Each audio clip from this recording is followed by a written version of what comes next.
You're on the sideline of a 12-year-old's soccer match.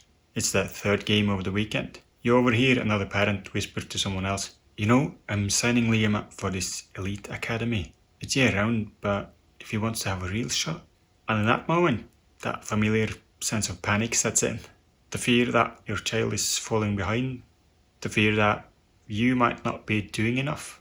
What if I told you that that fear is not only unnecessary, but it's leading you in the exact wrong direction?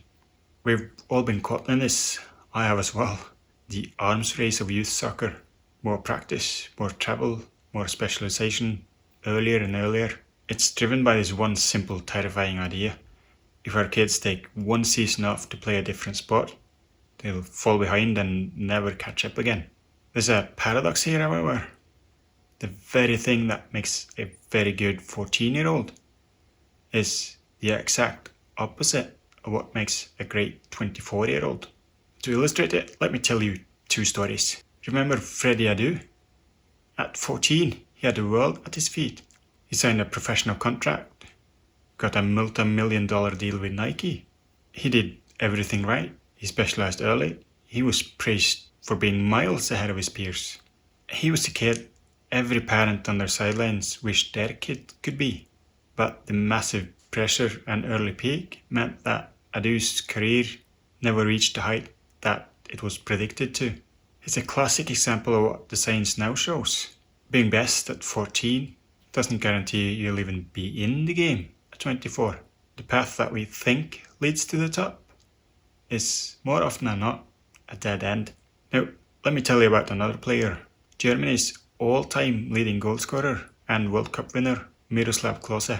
You'd assume he was in an elite academy from age 8, right? Wrong. Klose's father was insistent that he become a skilled gymnast first.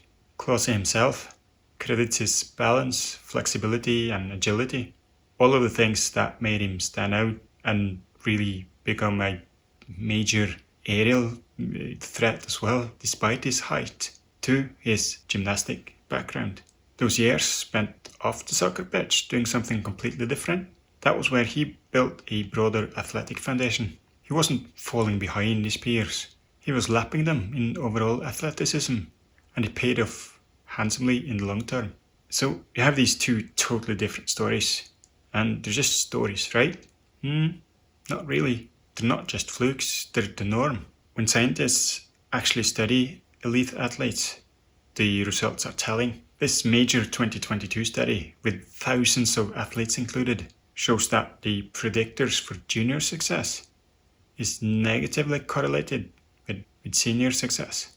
And successful juniors and successful seniors are largely two disparate populations. Let that sink in.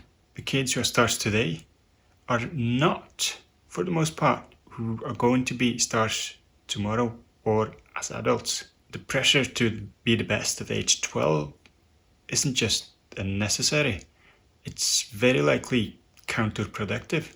So what does that mean for you this weekend on that sideline? It means that you can breathe. It means that you can give yourself and your kid a break. Here's a framework you can use going forward. Reframe falling behind. They aren't falling behind, they're building a base. Playing basket in the winter isn't a distraction. It's cross-training for agility and endurance.